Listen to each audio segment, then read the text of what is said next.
And this is our last one. Let's go tackle just a couple of strange things. Maybe I'm going to go into more in depth than you want, but we'll see. Here's a game. We want to rewrite this so it is. So that it not. So that it not. So that it's not in fractional form.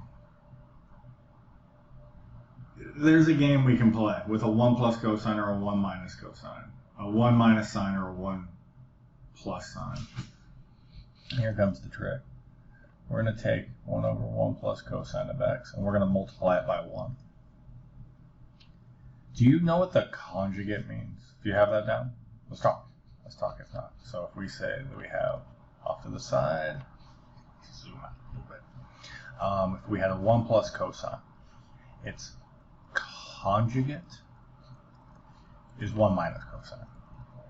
If you were to have 4 minus 7 and I ask you what's the conjugate, actually that doesn't work. I can't write that.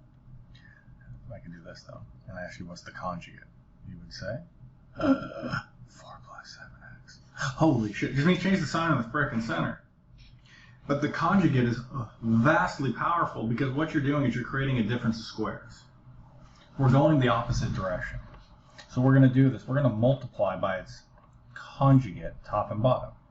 So we multiply by 1 minus cosine of x. But we have to do it to both top and bottom or it doesn't freaking equal. You're changing it. You know? Like, how far away do you live? 5 miles? And I come along and I'm like, nah, I got to algebraically manipulate that. I'm going to square it. You live 25 miles away now. What? You can't square how far away I live. All right, so you're messing with something. It equals. It is. You can't multiply it by shit. You can't square it. But you sure as hell can multiply by 1. So here comes our game. Now what this becomes, you get your 1 minus cosine up on top. And what do we have down below but that difference of squares? All broken up in a nice factored form. Now don't do this. Don't cancel it out. We just did it. You ever done that before? You ever done that before, especially with adding fractions? You're like, yep, look at that. That shit cancels out. And you're like, wait a second. I purposely did that. So don't do that part yet. But look, you got 1 plus cosine times 1 minus cosine. What does that equal? Have you got it down yet? This is going to be 1 minus cosine squared of x. Don't you dare try and cancel that stuff. It doesn't work like that. It does not work like that. Now this is just going to keep getting tricky. Follow along as best you can. Now we can't change cosines, but we sure as hell can change 1 minus cosine squared into sine squared.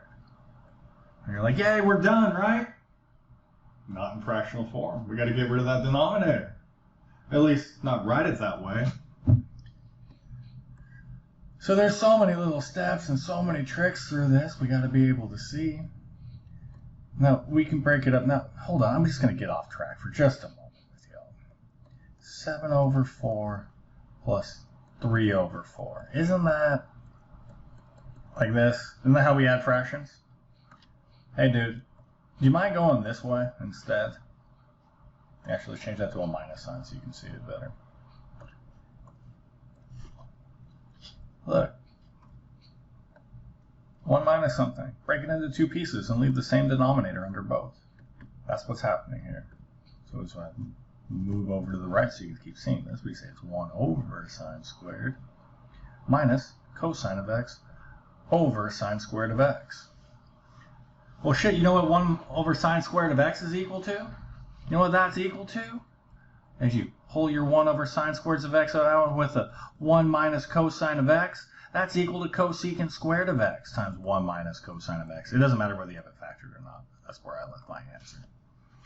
Dude, no more fractions, because we took that function sine squared and we called it cosecant squared. There's a lot in there to unpack. Do your best. Do your best. This is the tough stuff. Now this next one, this is actually, once you know how to do it, you're like, there's nothing to this problem. It's easy as shit. And I wrote the problem in wrong. Wrote it in wrong. It needs to be a minus. There we go. Now we can do it. Alright, I had it improperly. So we're going to use the substitution. X is equal to 3 times secant of theta. And this stuff over here is called covering your ass. You're saying it's in the first quadrant, so we don't have to worry about any negative answers or anything. That's why we write that. We're just saying first quadrant, keep everything freaking positive, so we don't have to trip about that. So we just want to substitute in that x is equal to 3 secant of theta in for x, and then write it as a trig function of theta. We do this in Calc 2. If you're moving on to Calc 2, this is something that we do in that class. It's like it's like a 10 to 12 step process, and this is like one of the 10 or 12 steps. And actually one of the ones that kind of trips us up a little bit when you see it in context. So, hey, you'll do it again if you're going through the Calc series. So all we're going to do is we're going to take the square root of x squared minus 9, and it's just telling us, don't write frickin' x. Write it as 3 secant of theta. All right, cool. Don't write x. I'll write a parenthesis and be like, all right, it says 3 secant of theta. Put it in there. And we want to clean it up.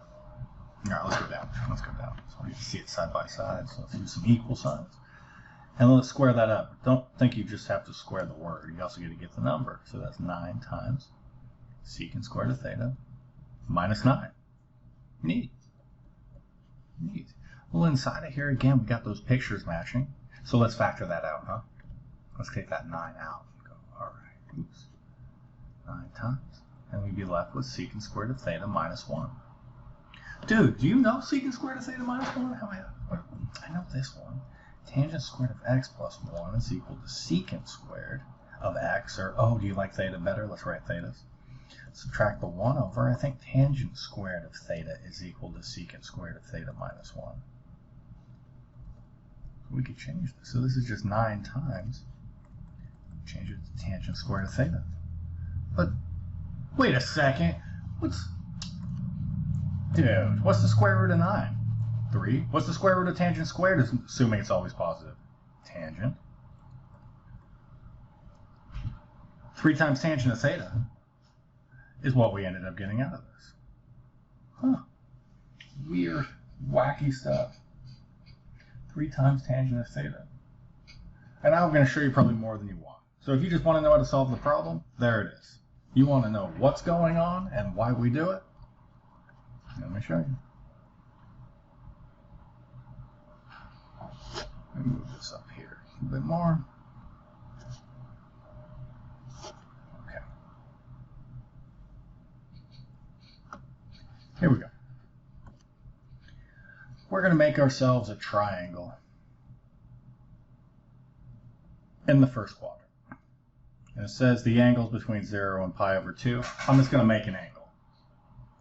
Well, what this tells us here in pink is that x is equal to 3 times secant of theta. Let me divide the 3 over.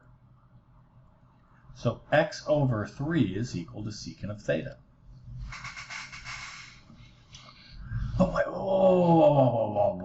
whoa. Isn't this the hypotenuse over the adjacent? Isn't that how secant, isn't that cosine flipped over? So it turns out that the hypotenuse is x. The adjacent is 3. Now, if you were to go through and to solve this, what do you think that value is going to be?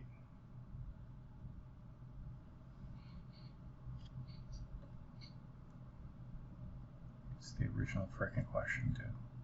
It's what we plugged into and used our identities. It's a trick. I don't know whether that fully makes sense, but that's what's going to end up happening. If we call this 1b and we go to solve for it, we're going to say that 3 squared plus b squared is equal to x squared. So that 9 plus, I'm not color coding, nothing like that. Subtract over the 9, we subtract over the 9, we get that b squared is equal to x squared minus 9, and b is equal to the square root of x squared minus 9. What on earth? So b is equal to the square root of x squared minus 9. This is a substitution that we do in calculus. It's easier to deal sometimes with trig than it is to deal with x's and y's. May not feel like it, but sometimes it is, and we're going to want to move into this. We're going to want to go into this and say, well, that's the same thing as 3 times tangent of theta. That's the same thing. We said that x squared, that this, right here, is the same thing as 3 times tangent of theta. So tangent of that theta, what is that? Tangent of theta is equal to Oh, the square root of x squared minus 9 over the adjacent, which is 3. Do you mind if I multiply the 3 over the other side? 3 times tangent of theta is equal to the square root of x squared minus 9. Whoo! Did you grasp 10% of it? Did you get 50? Did you catch all of it? You're a badass if you did. But that's a big Calc 2 thing. You know, if you're moving into the calculus series, you will most certainly see this again in your second calculus class. So you do it now. Once you're in your calc class, shit, doing it the second time, learning something the second time, you learn it much quicker. So hopefully it helps. And the next one, we move into my favorite section. We'll finally be there in 2.2, and the gloves are off.